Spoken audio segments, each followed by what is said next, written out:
What's up, man? What's up? How you be? I'm good. You ready? I'm ready, man. Oh, you sure? I'm ready. Okay. You're early. I'm on time.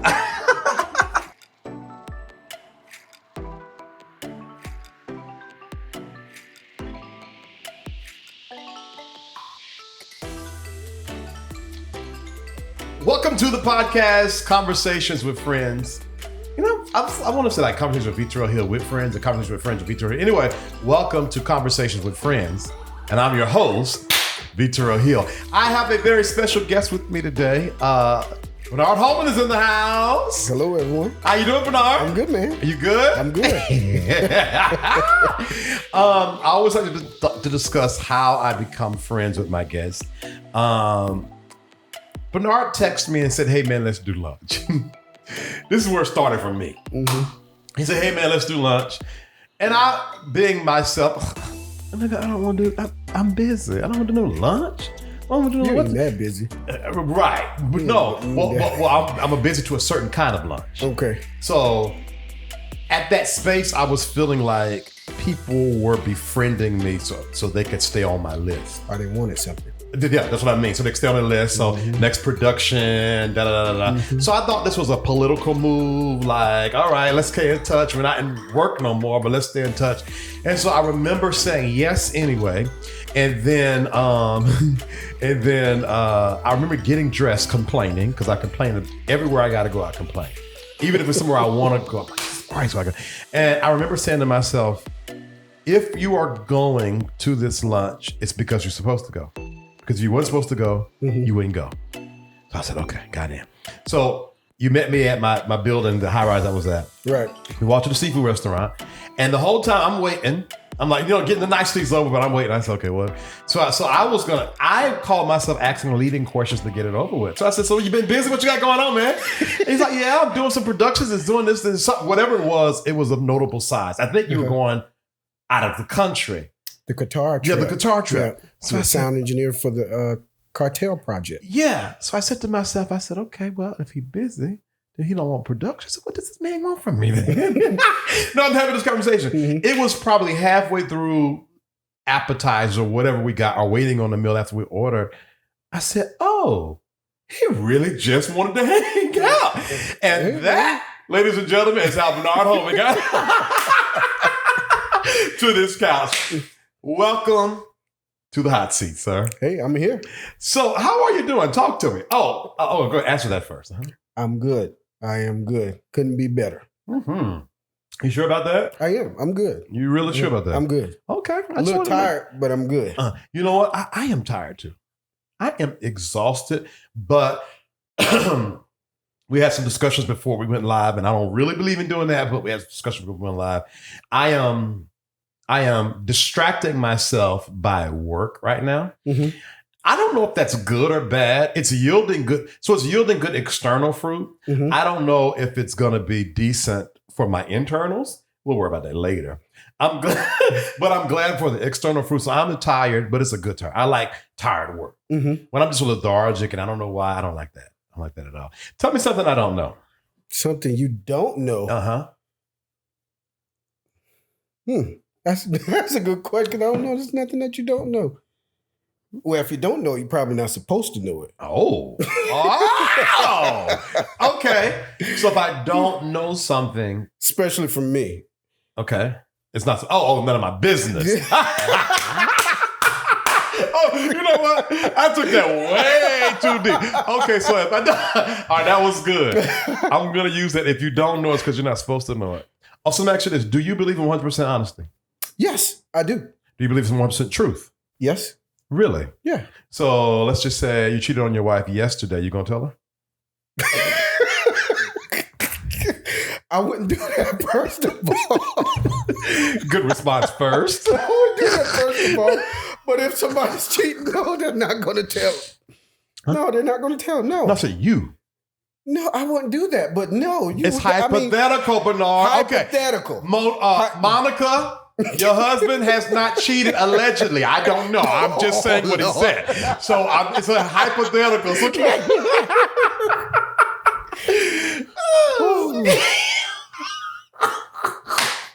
All right. hypothetically Whatever I got speaking, myself into. would you?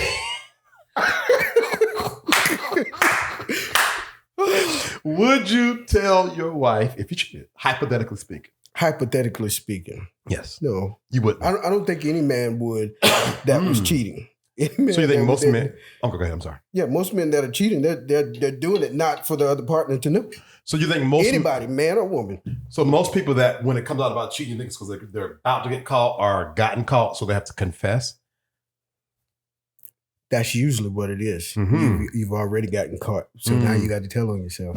Or blackmail for you preachers. So our politicians, preachers, politicians, teachers, those kind of things. Mhm. Most of the time they come out when they have no choice. I don't believe. First of all, honesty and truth is different from me. Mhm. I think that I owe everybody 100% honesty, but I don't owe everybody 100% truth. Okay. So truth is black and white. It is or it is not. Honesty for me is a space of the heart, right? So let's just say I have a partner and I cheat on my partner, and the partner asks me, have you cheated on me? I might say no. That don't mean I'm not being honest, but I'm certainly not being truthful. What's the difference? You're not being. Because what if the partner's mother just died? It might not be a good time. What if we're on vacation? What if it's just not a good time because I got a huge production coming up and this is going to take some time and I got to choose between this $300,000 contract or this? So basically, you're just going to wait and hold that until you think it's the right time to reveal that information. Yeah. So that's honesty. So did I lie to you per se? Yes. I wasn't truthful, but I was being honest because I think honesty is a space of heart. I am a super honest guy, but I'm not that truthful. Everything ain't your business. Like, prime example, part of the reason why we late is because drinking all them smoothies and stuff, my plumbing broke. I had to go upstairs. I said, I hope he ain't with you. I heard you on the phone. I said, thank God, because I am busy up here. That's honesty. Uh-huh. And a lot of people, but I am not that truthful. I am not that, how can I say this? I don't disclose my truths. Mm-hmm. So a truth moment would be what I told you about the business credit thing and how sometimes I freeze up. That's a truth moment for me. Because that's for me, truth is more intimate and honesty is just, whatever. That's me. That's you. Yeah. Okay. What about yourself? Well, I believe being honest and truthful. Sometimes situations don't matter about being honest and telling the truth at that time. And I understand that it's about situational awareness for you. That's what I get from what your answer was to it. So I think sometimes you just have to just go with it. You can't just say just because I'm having a moment that I don't deserve what the real truth is at that moment. We all have those moments, but the truth is the truth, regardless of what moment it is sometimes. Okay. And that's sometimes. I'm not saying it always warrants you to tell, but I understand you have to wait sometimes. And I agree with that. All right. I'm driving your truck, right? Okay. And let me do a far out one. Don't go too far. No, not just too far, right? Okay. I'm holding your baby. All right. For those of you who don't know, Bernard has a brand new. Can you say brand new baby? Like it's a car. You traded in and you got your. I have a wonderful, going on 4-month-old son. First of all, how is that? Because it's your first son, This right? is my first son. Oh gosh. Tell me about that. I have 2 girls. Is it different between when you had a girl and when you had your son? I think mentally for a man, it is different. Okay. We treat the girls different than we do the males growing up. What Hold on. Okay. Okay. Whatever. That can't be what I thought it was. I don't want to know. I don't want to know. I don't want to know. Good, I'm listening. But anyway, we do treat them. We treat The males different than we treat the females. And I think for a man, it's the masculinity thing. Okay. With just having that son, having that heir to your name, being able to continue your name on with your son.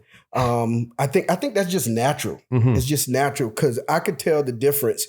Opposed to my daughters being born, and now that I have a son, Right. And my wife tells me all the time that I'm going to tell them when they get old enough, Right. that you did da-da-da-da-da, Right. or you did this Right. different between the two, because she Right. recognizes it, and I understand. He's a boy. He's my son, my first son. Yeah. So I have a very personal question for you, and then I'm gonna go back to my outrageous hypothetical question. Okay. And feel free not to answer this. And Okay. I'm not being messy now. This is a true question. Okay. You were married before, right? Yes, I was. And you have an older daughter from the marriage? Yes, I do. My assumption is you are happily married now. Yes, I am. Is the feeling different from like when you have a child? Were you happily married when you had your daughter? Yes, I was. So okay then. So my question was, would the feeling be different? Like having, I was wondering, did it feel like a reprieve to have like the second marriage and then have kids versus the first marriage? But if you were happily married when you had your first daughter, then it's not a reprieve anyway. So you know what changes those situations? Okay. When people change. Okay. When people change, situations change. When people's mindset, whoever you're in a relationship with, when things change in that whole relationship, I mean, relationships just take, turns for, it's either going to be good or it's going to be bad. In my situation, it was not good. And led to the wonderful woman that I'm married to now, Ms. Monica. And I'm happy.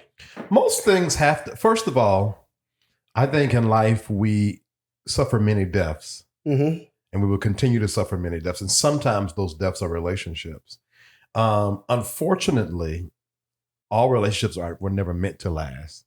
And I don't think because they were not meant to last, I don't think that because they were not meant to last, it doesn't mean they were never meant to be. They just were not meant to be forever.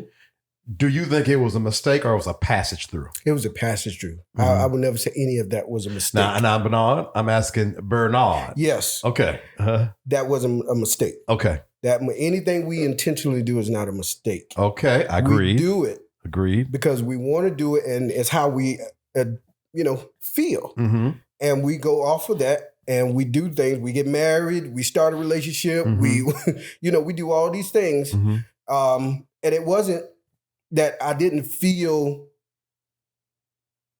that this wasn't going to work, because you never go into these things feeling like this relationship just not going to work. I'm not going to marry this person. I get into every relationship thing. I get into every relationship. This is not lasting. Go ahead, I'm listening. No, but you don't get you. That's why it takes time to learn your mate before you actually get married. Agree. You have to learn them. You have to know what you're getting into. You can't leave nothing unturned. I mean, literally, you cannot leave anything unturned when it comes to getting married. This is a person you're going to live with, you're going to be with, you say you're going to be with the rest of your life. You cannot leave anything unturned. Yeah. I'm not married, so okay, great. I have nothing. What can I say? Do you plan on getting married? I plan on being partnered. What that looks like. So, for example, I plan on having a long-term covenant. I personally don't have to stand before a judge or a preacher. Why not? What's going to be the difference between for you? For me, the covenant matters. Okay. Because the covenant is the same. It's just how you walk it out, right? So I do plan on having a commitment with one person that I spend the rest of my life with, hopefully. But if the person wants a wedding, great, I'll do it. But I'm just saying I don't have to be like, I'll give you my lovely, whatever. You like me, I like you. We're doing good. See, for me, it's a business decision. It's a business transaction. Okay. I'm kind upon somebody right now, and they own a home. I guess I can't say the city. Don't say the city, Vincent, because in my mind it says city anyway. They own a home roundabout the way, and I thought assets, great careers. I'm thinking business. I mean, love second. There are people in my life that I love that do not treat me right. Mhm. So I am not basing it off of love. At this point, I'm basing it off of business transaction. Okay. If I'm doing well running my home and he's doing well running his home, and then we get one home, we're doing well squared. And that's how I look at it. I'm listening, Bernard. Go ahead. Well, I understand your concept. Some of that would be right, but I would differ in other areas because that's why I say you can't leave anything unturned, especially when it comes to having a lifelong partner. And if you're not probably going to get married, it's going to always just be a regular relationship. And I say regular relationship. I'm leaving lifelong out of there because it's probably going to just be what it is, just that regular relationship. So you said if I don't get married, it's a regular relationship? It's just going to be a regular relationship. But no, there are people who get married but don't honor the covenant. Okay. And that's what I was about to get to. So you're in a regular relationship. Right. You have an issue or something comes up that, y'all have a disagreement about. And you decide, well, in this disagreement, it was that heated. Right. And then you decide to, I'm going to go and talk to this other person because they just ain't paying me no attention. Right. So you just stepped out of that relationship. Right. What do you do then? What do I do? Go talk to another person. No, I was just joking. What do you mean? You broke in that case. You've broken that covenant of being with just one person. So you're saying are you saying that the covenant is not covenanted? It ain't giving what it's supposed to give unless you bind it with marriage? No. That is not what I'm saying. All right. Don't get me wrong. That is not what I'm saying. I'm saying being committed, totally committed to one person. Being committed to one person and making that lifelong commitment to just that one person. That's why you can't leave stones unturned in any of it. You have to have those little arguments and be able to work through those arguments. Yeah, Jesus Christ. That's the part that get on my nerves because I don't. First of all the arguments are stupid. Well, okay, it gets on my nerves, but a part of me is it's stretching me. So we're from two different spaces in life. So even if we don't really work out, the gift I've gotten from this particular relationship is the opportunity to deal with somebody that's not from my space. Okay. Because what I found that we have two different languages. We have two different ways that we process information. We have two different ways that when we get mad, when we get negative, when we get frustrated. And so what I didn't realize was whether the person was in the church or out, I always hang around a type of person. And this person is not my type. So I am having to learn how to exist with someone. So like if you and I get in an argument, I know a disagreement rather, I know what the words to say to push the disagreement out and bring it on in. I don't know, bro. Come on, we cool. We can't be doing that. But because I feel like you're a type of person. But this guy is not that type. So now I have to listen. I have to be attentive. I have to figure out what is the words I can say to you to ... And normally I scoop those along because it's like, you're not my type. But this time, I think I got hit by the bug. And so I want to deal with it. But then in wanting to deal with it, I realize this is a gift. Because how can I be what I want to be if I can't deal with all people? Okay. I think the church, I'm about to go somewhere. Okay. All right. The church made me a bigot by accident. All right. How so? Excuse me. Let me be fair. My experience with church made me a bigot by accident because how you dress, the protocol, how you look. As a PK, I have been in a situation where my parents argued all the way from the house to the church. But we all knew when that click, that door opened, first lady in the family, first family. Hey, how you doing, Vincent? I'm good. You where your daddy at? Oh, he around the corner, And it made me innately fake. So now I look at, this person has a master's degree, a homeowner, been a teacher for almost 15 years, the head of the math department, the vice president of the HOA, and I was going to dismiss him because he didn't meet the prototype. He didn't look like me. Okay. Versus I would give somebody else a chance because they look a par, but they don't have these other things. Because being in that first family scenario, it was about how it looked. I get it. Because stuff would be upside down. I get it. But we had and then to boot, then I'll let you talk. My father been in the military because he'd been in Germany. It's different if my dad was in Fort Bragg and I just stay on Fayetteville off post. I can do what I want to do. But being in the military, our existence was on post. And you were labeled, my father could get demoted if I'm cutting up at the PX. So he was the pastor in the community and he was a non-commissioned officer of rank. Right. So I had to act like I had some sense. So then I didn't realize it trained me to only look exterior. I get it. You see what I'm saying? I get it. So I'm gonna change that. My upbringing made me judgmental. And I didn't know it. So now, is it important that you be with somebody that is a part of church? Is that important in your relationship now? Oh boy, you about to listen. Let me tell you this. I thought being super spiritual was top tier, had to be. Now the ideal thing was, I said, why can't I find me a little something that loved the church but won't get on my nerves? Because I speak church. I'm a church boy. So that would be an ideal to find a really nice young man that is in the church. But don't get on my nerves. Because you ain't, don't, no, I'm going to burn my sage, do what I do. You do you want to speak in tongues, go to speak in tongues, I'm going to burn my sage, leave me the hell alone. Okay? But there's a language that I could talk Bible all day. I think we've had whole discussions on scripture. Yeah. But then now I realize is that if I am preaching a message of inclusion and acceptance, then I cannot be the first one breaking the rule. So if you are not a spiritual person, I shouldn't be judging you and thinking, oh, you know, it's this idea of like, I got something more than you got. You know what I'm saying? So now this person has totally changed my whole outlook on life.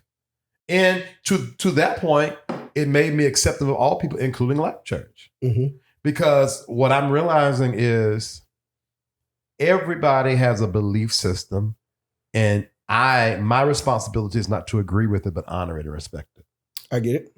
And so this round at Life Church, I didn't walk in, child, let me go to this church, girl.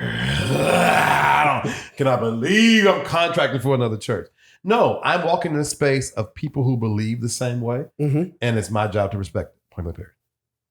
So I'm not as controversial as I used to be. Why not? Because that controversy was still rooted in bigotry. I think that's the word I want to use. Even when I came out of and let me tell you what's funny. Most of my rejection has been because I've been an outlier of all of my groups that I've been in. So I have become a victim and a victim maker all at the same time.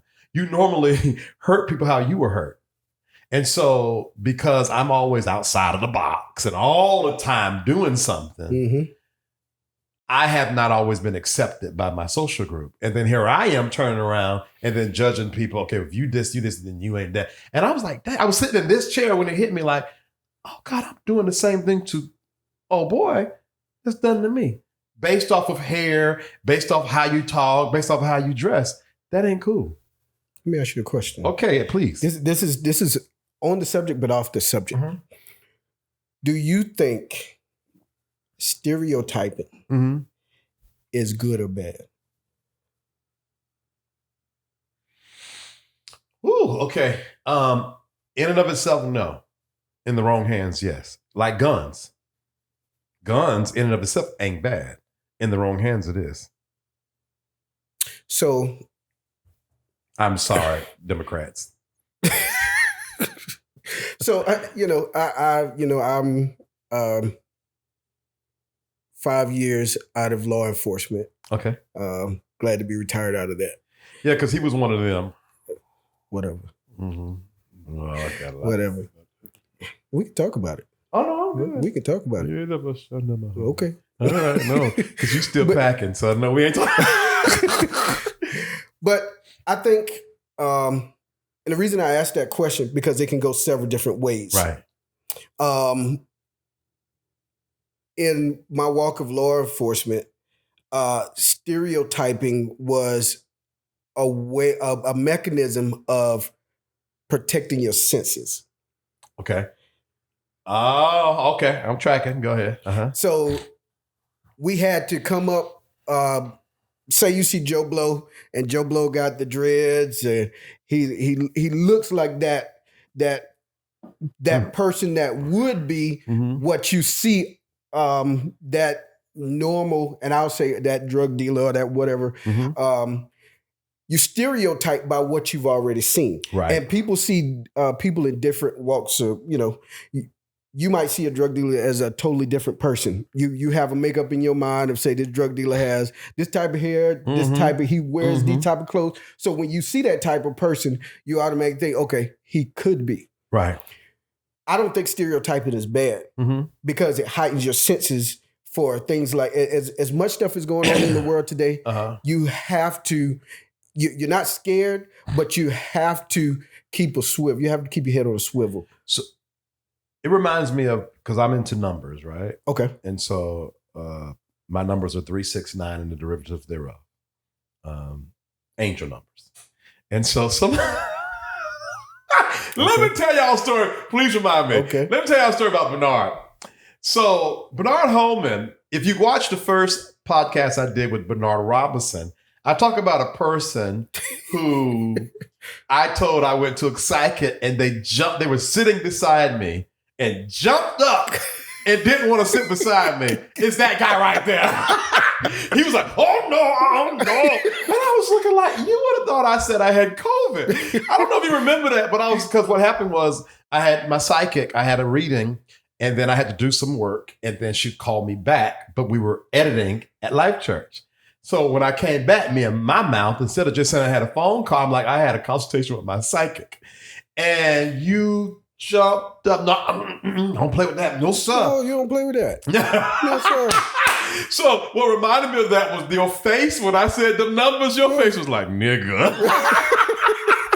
So I believe in the angel numbers. Of course, just like you could probably give me 10 line items of proof why that don't matter. I can give you 10 line items that they do, which is why I think we should respect.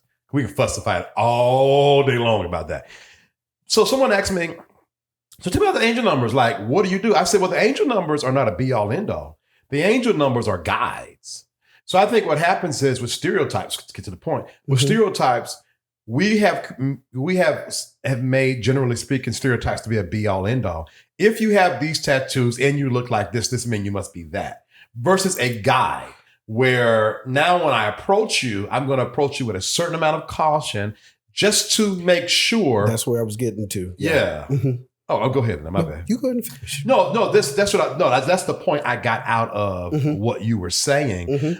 So in that regard, no, stereotypes are not wrong, because what I feel about him, how he dressed, how he looks, is true. Just as sassy, just as lippy, just a good old lippy gay. Just as lippy. A lippy gay. That's the first. Is it? I've never heard that before. Oh, give me about 30 more minutes. Let me give you 3 more first. But at the same time, just as good-hearted and warm. And let me tell you, my phone always died. He bought me this special case with a battery pack and all this stuff. My phone don't die. And it's just that kind of attention to detail and really nice. I said that to say I would have thrown him away because I am also a contributor of making stereotypes end all be all. So my point exactly. So your whole being of your relationship, how you walk in your relationship, how you approach it is all stereotyped from the beginning. Okay. So one, you go by, you wanted to look at this person because of how you were brought up. Now you look at it by what you've learned and cast and see, so that you stereotype in a different way. Okay. You know what? Okay. So you think stereotyping Everybody is does inevitable? it and don't know it. So it's inevitable. You're going to do You it. do it. You do it and just don't know it. You might not call it stereotyping, Lord, we 30 minutes in already. but you do it. And we done got all off topic. No, there ain't no topic. We done been all over the place. Oh, no, this ain't no topic. This is how it goes. Okay, well, welcome to the Bernard Holman Show. That was a lie. No, you have me thinking because I don't like blanket statements, right? What I mean, I don't like black and white statements. All people do it. So I'm thinking in my mind, is there a way to just be open? Yeah, there's a way to be open, but you're okay. Example. Okay. I'm gonna take one of your situations. Oh, Jesus, good. You told me a story about these guys that probably followed you from Atlantic Station over here. Yes, one day. sir. All right. Tell my business. Go on. Let me be a victim of my own podcast. And it was a group of guys. Right. So these group of guys were possibly following you. Yeah. And you got to your home and you didn't want them to know where you stayed at. And I don't remember if you backed in the garage or you were about to or not. Look, it was not that thought filled. That's for you law enforcement people. I freaked out and hit the gas pedal. I wasn't thinking nothing but get the hell up out of there. But go ahead. Point. Sounds good on paper, though. Yeah. So those group of guys that you saw, if they had no intentions of doing anything ill will in your mind, you saw them coming. You were the only person in the area. What was your thought? Young black kids in Midtown Stereotype. at 3 a.m. in the morning. Stereotype. Whew. No, I just wanted to Not say, saying that. God forgive me and clean my heart, oh God, because I've been judging people, oh God. No, but it's not a bad sense to have. It's not a bad sense to have because you never know what their agenda was. Well, you have to be cautious, but you stereotype what could possibly happen. That keeps your senses going. That's why there's nothing wrong with stereotyping. To your point, though, in my heart, if I'm going to be honest, in my heart of hearts, I think I scared those kids like those kids. My reaction, them running around that corner scared me. My reaction scared them, and we both dodged. I talked to the cop, and I say to the cop that, and the cop says, nah, they were probably up to no good. So everybody, and at the end of the day, we don't nobody know. You don't. But your senses gave you that protection to do something different, so nothing did happen. So here's the question for you, Bernard Holman. Then we're going to go to the next segment of this podcast. Oh, Lord. On topic, though. Okay. How does one clear their palate so every day when they get out the bed, they are not falsely stereotyping or falsely accusing someone to be something they're not? I don't think that's well, first of all, once you get out of that bed every morning, your first move, my family's first move is to say our prayer. You know what? I just knew you were going to say that's that. my family. No, Okay. that's my family. Your fair. That's my family. Fair. That's cute. That's not cute. It's cute. Ain't nothing cute about that. Right. That's It's what it is. admirable. Okay. So Well, see, you know, don't say cute, say admirable. You see that? admirable. Y'all see that? You just didn't like my adjective. I didn't. You thought I was being funny. Yeah, I did. I did. When I say it's cute, okay, of course I'm gonna always be sarcastic. But when I say it's cute, I'm saying it's cute in its term of, because I'm, as a producer, I see movies in my head. When you're talking, I'm seeing movies. And so I could see like the black man gathering the family. That's cute. But of course I was being sarcastic. But no, deeply, I think, let me say this. My father every morning, God bless Perry Hill. My father every morning, before we would get dressed and we were ready, right before we leave the door, we go knock on his door. He'd come out and he would lay hands on us and pray over us every Monday through Friday. That feeling that I feel now, sheesh. So I'm going to be sarcastic, but at the same time, your daughters, and that impresses upon them, just like I have some negative things that impress upon my soul as a young, that I'll never forget. I'll never forget my dad staying right at that same door looking up. I needed some change from him. I had a $5 bill and he gave me back a couple of dollars and it added up to $5 and I stood there and counted every penny because I've always been who I am. He said, son, I'm your daddy. I'm not going to cheat you. And I kept on counting. So when I say cute, I am being sarcastic, but no, that's that powerful. So in that situation, didn't that give you a sense when your dad put his hands on you before you left the house? Didn't that give you a sense of protection before you left the house? To the point that he don't leave my presence at a 42-year-old man. If he is in my presence, he cannot leave me without laying hands on me. So every morning, we teach our kids every morning this prayer. Thank you, Lord, for this day. Amen. And we keep adding to it as they get older. Yeah. And before we leave the house every morning, I anoint everybody in the house. See now, Bernard. Even if I leave and they don't, I do. I anoint everybody in the house. What? That's good stuff. I got the tingles. I got the tingles. Ow! I love it because I am a recipient of that impartation from the patriarch. Sometimes I don't like talking about it because I am aware. So you have the benefit of, as I understand that you and your father didn't have the best relationship. But you have the benefit of passing that along to your children. I have the benefit of having that done to me, and both are so. I don't like to talk about it sometimes because everybody's not as lucky as we were, or blessed, or whatever the term you want to use. But at the same time, damn man, let me tell you what my father texted me. Okay, you know everything going on, right? That we talked about before the thing. Let me tell you what my daddy texted me yesterday. Good morning, son. Just thought I'd do a holler to see how you are doing this morning. This is a great day to be in the Lord. My prayer for you is all that belongs to you, it belongs to you. Greatness is in your destiny. Receive it and go for it. In Jesus' name, I love you, son. When I woke up in the morning, that's the first thing I said. That's just like him putting his hand on you before you walk out the house. Bernard. Yeah. Man, I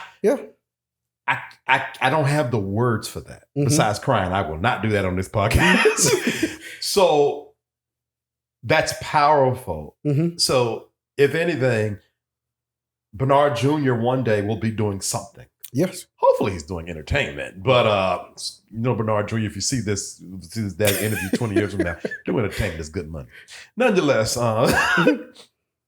he's gonna be able to tell somebody this. Yes. So do not stop doing that, man.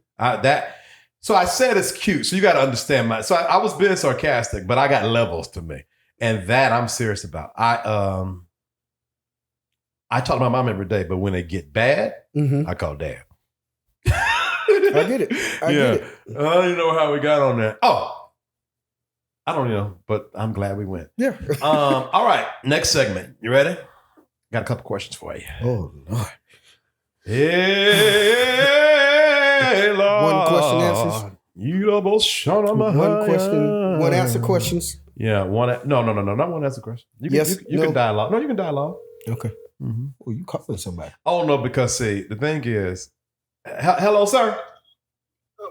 What? I'm almost at your house. I'm live on a podcast right now with Bernard Holman, and you are texting me, disrupting my spirit and my flow. Well, I just want you. All you had to do was text back. I'm busy. You don't know how to respond.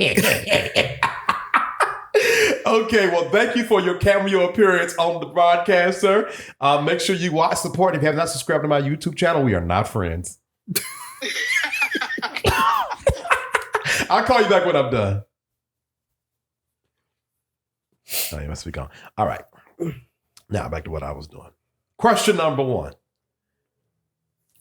If you had one day to live. Oh, Lord. 12:30. Oh, it's early. I feel like it's late. 12:30. Let me tell you something about Bernard. He'd be on time. It's wearisome. Like his on time is early. He was supposed to get here at 11. He got here at 10:30. It made my nerves bad. Anyway, if you had one day to live, one day left to live, and it starts now. So then at 12:38 tomorrow, because we don't speak those things. How would you spend it? What would you do next? Oh, I'm going to get all my family. All my family. All your family. All of them. All of them, and we just gonna have a good time. I love it. The whole family. I love it.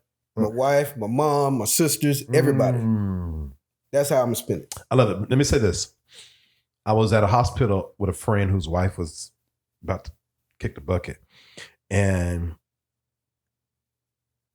I looked around. I thank God for my mind because I'm always thinking. I said, there ain't no love here. And it made me think about relationships. And the reason why I am not the way I am with my parents is because when I am there for their last breath, because I hope to be there, I want to rejoice because I was honored to have a great relationship with them. With my friends, with any member that's close to me, I don't want to cry because, oh my God. Now, of course, it will be that. But I feel like death should be a moment of gratitude and rejoicing. Cry, you'll miss them, but the good should outweigh the bad. And so I love that that's your thought, because I don't think death is as bad as it's played to be. I think a social construct has us looking at death as a scary thing, to the point that I don't believe that suicide is bad. Now, you go commit suicide, don't be, your family don't be suing me because I ain't got good entertainment insurance yet. But I don't think suicide is bad. I think that you cut yourself out of life. God gave you life. Yes, he did. And you didn't honor the gift. So we're going to get into something real quick. Okay. You know, I'm not a fan of heaven or hell. I believe in reincarnation. And I believe that how you leave is how you come back. And so if you don't fulfill your purpose on earth, that you come back, you probably come back an ant or a roach. But the point is, go ahead. Ooh, so what do you think you would come back as? I don't know what I would come back as, but I really feel like I was a Karen in one part of my life, a white lady. I was a white woman in one part of my life. Okay. I believe I've called the cops on many people. I would want to come back like a Cocker Spaniel in a white people house. A Cocker Spaniel in white. Because them white folks will take care of their dogs now. Okay. They'll take care of their dogs, but they take care of their children. Okay. That's privilege. Everybody want to be a white woman? Make me a white people dog. I'm going to eat good. I'm going to always be trimmed. All right, back to the... Yeah, let's get to the question. Love. I love that. I want to live my life. Now, let me tell you something. I often wonder, will the church be full if I die? You ever think about that? I think I have thought about that. Will the church be full? I have thought about that. Who would show up to my funeral? That's important. Would the people be there? Yeah. And that's important. I don't think the church will be full if I die. You think so? I just started purposely working on relationships. The relationships that I'm working on now, like with you and others and these are the relationships that I intend to last a lifetime. These relationships where right now, so I am growing my funeral audience. Okay. Yeah. But now, no, because I here's the best way to say it. I had a different reason for living the first half of my life. The purpose wasn't to build friendship. It was to build a kingdom that I think I did a damn good job at doing. Now I'm not building a kingdom. I'm building my kingdom. So that's that. So I think I would have a smooth 100. Is that enough? Okay. I don't know. But you know one thing though? I used to think about that. I've asked myself that question before, but I don't anymore. I just focus on being the person that I am, and whoever shows up, you ain't gonna know anyway. I'm gonna come out that casket. See, you think I won't haunt that church and every dweller there? I will come to every house. You ain't show up? Boom. All right, no, but I love that. All joking aside, the relationships that I do have, I want them to be relationships of love. So that when they depart this space, the only thing I know is love. I want to be able to talk about these text messages I got from my father, the crazy conversation with my mother. Right. I want to go back, let's just say, God forbid, one of us go before the other. We can go back and look at this podcast and be like, that boy was crazy as hell. But I was a good man. So that's that. I love that. All right, question number 2. So wasn't that there? Okay. If you were an ice cream flavor, what would you be? Butter pecan. I knew it. If you wasn't going to say it, I was going to say it. Why butter pecan? I don't know why. I think just because I just like that so much. I don't know why, but I just like butter pecan. So let me tell you why I would say butter pecan. Why is that? Because you a good old fashioned country boy. A good old fashioned country boy. Yeah. Okay. In the stereotypical form, good morals. You know, you're gonna take care of your family. You're gonna make sure. Stereotype me. Yeah. Mm-hmm. Just have to be positive this time. I hope I'm right. You know, it's you just seem. They remind me of my father. Mm-hmm. I don't know how emotionally connected. My dad was very much more emotionally connected now. Back in the day, he had one job: Okay. roof, bread, Mm-hmm. and he did it. Listen, second to none. Always home. As far back as I can remember, we always owned a home, and there was always food on the table. He would work his behind on that military. Oh. In church, child, Jesus. I never forget, I wasn't even doing that great in school, but one time I made a mistake because I didn't want to go to church no more. My daddy had a fit. You think I would have burnt down the community? Oh, wow. He cut the food like bad. You didn't want to go to church. Mm-mm. Or you said you didn't want to go to church. Yeah. You still went though, didn't you? Who? Am I here? 2 times my daddy lost it on me. I hit my sister. He threw me around the room. Mm-hmm. My sister's getting on my nerves. He was just sitting over there. I didn't know. I was like 7, 8 years old. He came over there. My dad's a calm man, too. Mm-hmm. So he wasn't even like me. Pick him up, wham! Pick him again, wham! Pick him, wham! And I'm just tumbling across the room like a dryer. You don't hit no woman. And sit back down like nothing happened.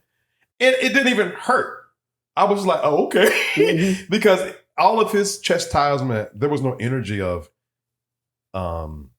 frustration. Mm-hmm. All of his chastisement was true discipline. So I didn't even feel like, dang, my dad. It didn't feel like abuse or nothing. It was just clear. Don't hit no. I ain't hit a woman since. Mm-hmm. Now I hit you now. Try me. If I don't hit you, I'm gonna shake the hell out of you. Okay.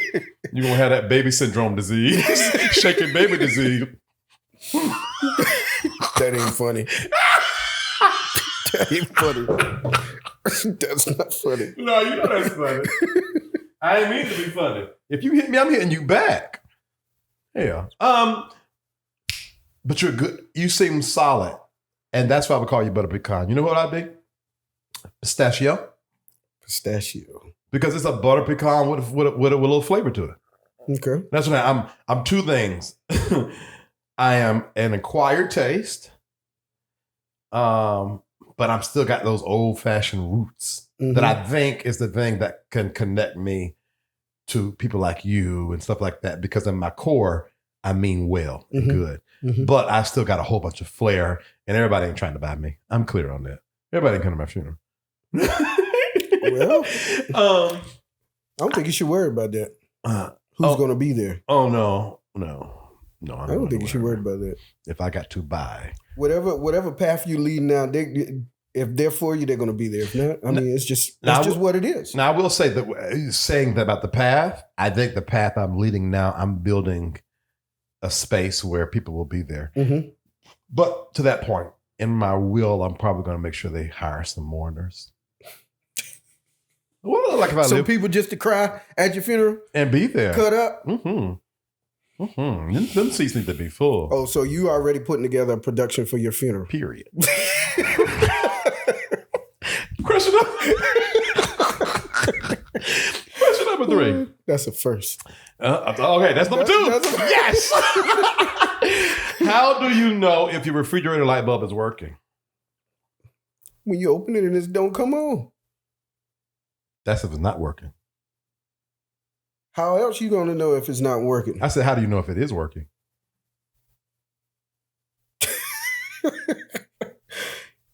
I don't know. If the light bulb is working? If the bulb is working, I mean, if you open the door and the bulb is out, of course, it's not working.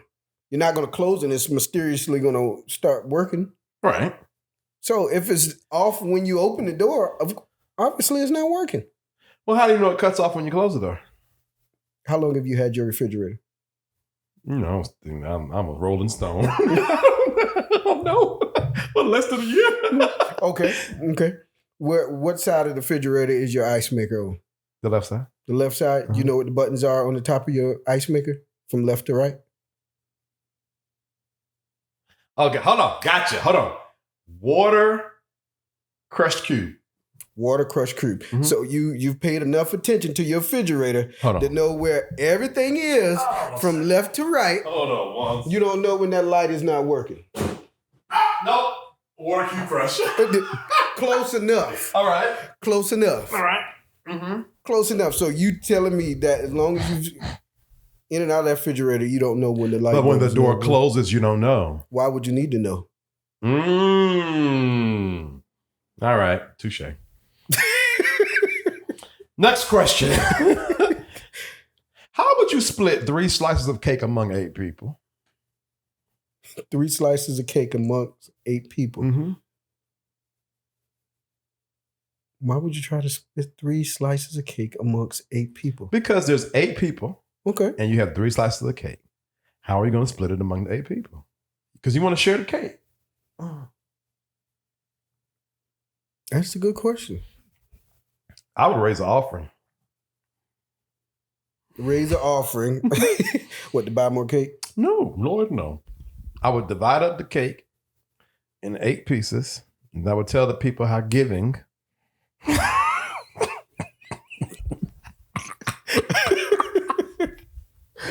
I was better to give than receive than to get all my cake back.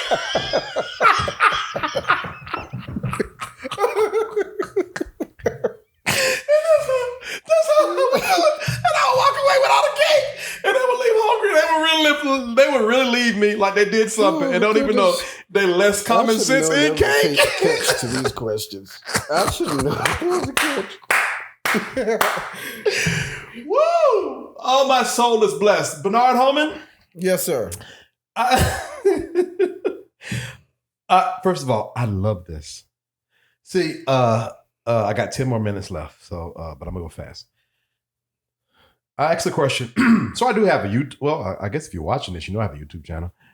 But I have some other content on there. My last episode, my storytelling series, I said, if the job fires you, the church kick you out, the friends reject you, what do you have left? And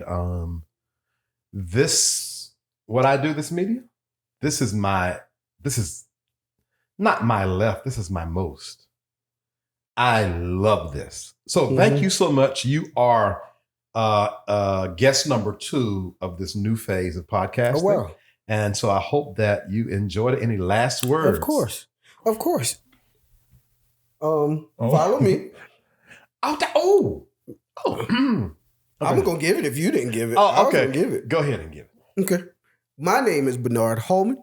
I am the owner of IMP Audio. You can reach me at my website, www.impaudio.com, or on any of the social media platforms just by putting in IMP Audio. There you go. So because he's on my platform doing his business, clearly he's paying for lunch today. Oh, I forgot to say that. So Bernard and I think this is a cool thing that we do. I think this is cool. Yeah. Once a month, we go out to eat and just talk, what I would say, talk to shits. Our cool water cooler talk. Yeah. I love that. I think that's fantastic. To the point, I've mimicked that in 2 other relationships. One, Devin done lost his mind, so we ain't doing it right now. But the other one, we go to tacos and tequila once a month and just talk. And then with you, we choose. Sometimes I choose, one time you choose. I think that is probably the best thing. You know what it helps me do? It helps me not only just learn you more and we just become better friends, right? But it helps me learn the community that you're in, because I lead people that's in the community you're in, and it helps me understand them a little more just by this meet we do once a month. So you would open that can of worms when I said, Vincent, don't open the can of worms. That's the truth. So your first question to me was truth or honesty? Honesty. So how has it been around the gays? You know, honestly,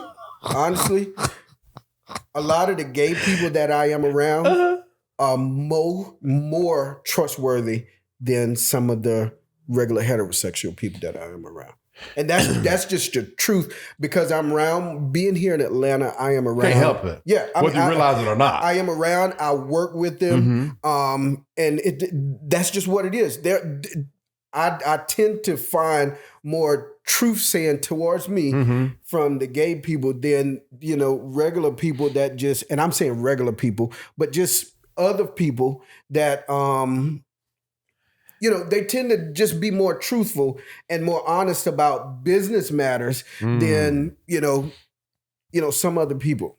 I wonder if, and I want to make sure I'm not disrespecting anybody. No, in any he called my community unregular. No, I didn't. So we like the decaffeinated coffee. No. So what is Are we the Splenda of sugar? What is the perfect term for me to use? The LGBTQ. You got heterosexual. That's too many. No. You about to name off a whole bunch of. Okay. All right. Hold on. Give me the overall term for the community? Should I just say the gay community? Or should I? You can say the. See, you don't even know. Hold on. You didn't want my whole answer, so I got to narrow it down. You about to run off 4 different things. Okay, I just want one overall. All right, so sometimes I say, like, if you're like heteronormative, so I say, okay, if I'm around a crowd that's not heteronormative. Where did this word come from? Where the rest of them came from, I don't know. Bernard, you just got to be quick. You know what? We were looking up some private schools for my daughter, right?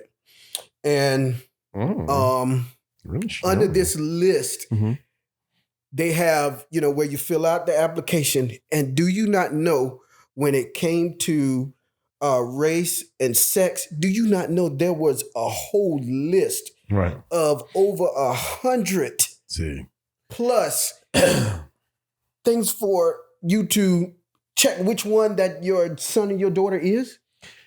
You know what? It's tough. That's tough for me, because my question, even though I'm a part of the community, where does it end? Or is it supposed to end? And then if it's not supposed to end, how far do we cater along? Is it going to be a list of 1,000? Like, do you want to be a puppy with one leg, one puppy leg, a frog leg? Why does that matter? Why is either you're gay or you're not? You know what I think it is? Just hit me. Okay. I think because we are in a space of having to open ourselves up to accept people for who they are. There are times where when you first start a thing, you go overboard with it until you find a happy medium for everyone. So when I first came out of the church, everything connected to the church was dumb, stupid, those people speaking and then giving, and then once I got it out of my system a little bit, it was like, that wasn't necessary. Why am I? And then talking this conversation, I'm still evolving and growing. And I think as a culture, for those of us in the culture who are open, we're still trying to figure out what does the future look like and how to fit that into this current. Because you 100. Why don't you just leave it blank? What do you want to be today? A frog? Okay, hey frog. So why should all of that matter? Because to me. And I don't want to get into the politic thing, but go on. to me, it's either you're white, black, male, or female. Oh, when under male or female, now they got this whole list. And the list does not stop; it continues to grow and grow. What if you just put? What if you put? What is your race? What is your gender? And then what do you identify as? Then that just covers it all. Because if you leave it blank, race, I'm Black American, or I can say NA. So now you're making it harder for businesses to be able to do what they need to do. Because what it comes to, because you don't acknowledge what I am, now I'm going to sue you because you're not acknowledging and you don't have what I need because I am this type of person. I am this race. No, but you don't put nothing on there. So it's not like you say black, white. You just don't do nothing. You just put race with no option and just leave a line. Why? Because black, white, male, female. That's all it used to be. Oh, Lord, did he say used to be? You know what all it used to be too? Hanging niggas. Yeah, I understand that. I understand that. But get my point. Okay, I think, I hear you, and I don't disagree. But I think that we got to find, first of all, we got to come out of this kind of Once we got to this stage of all of what we got going on right now, I think we need to figure out what works, because I understand what you're saying about what it used to be just plain. Like, nobody's making you choose male. If you want to identify as female, just click female. But it's a slippery slope. And my question is, when does the slippery slope stop being slippery so that we can just slope and be happy? So how is that going to? How would that change? What would that look like? It's changing to make it just be, I don't know, a simple thing. Because as a gay black man, I'm almost too normal now. What you mean by that? Because you got transgenders, and then once you leave the transgender, and again, non-binary, then non-conforming, and then non-this. What is all? I understand what you're saying, but I don't. What makes all this other stuff extra to the gay community? What makes all of it extra? Well, see, that's the thing too, and that's another conversation, because gay in and of itself is a sexuality, a sexual preference, where transgender has nothing to do with sex. Okay. And so I don't even know why they lump transgenders with the LGBTQ community, because so for example, I'm a gay man. I'm a man. I identify, I was born a male. I identify as a man, and I am same gender loving. Okay. A transgender, like for example, my old client, T.S. Madison, is transgendered woman. She was born a male, identifies as a woman, but like men. So she's a straight woman. That has nothing to do with her sexuality. That's too much to keep up with. That's too much to keep up. And see, that's another thing too, because if you identify as a woman, but you were born a male, so if she identified as a woman, but liked women, she would be a lesbian. All to me, that's all gay.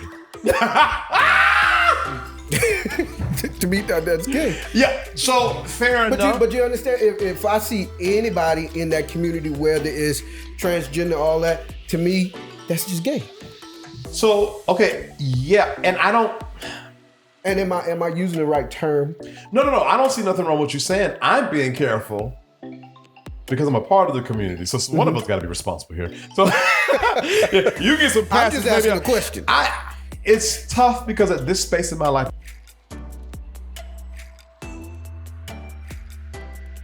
I got a whole conversation about that police stuff and anybody, but we ain't gonna have that today. Okay, so part two, we got a part two this.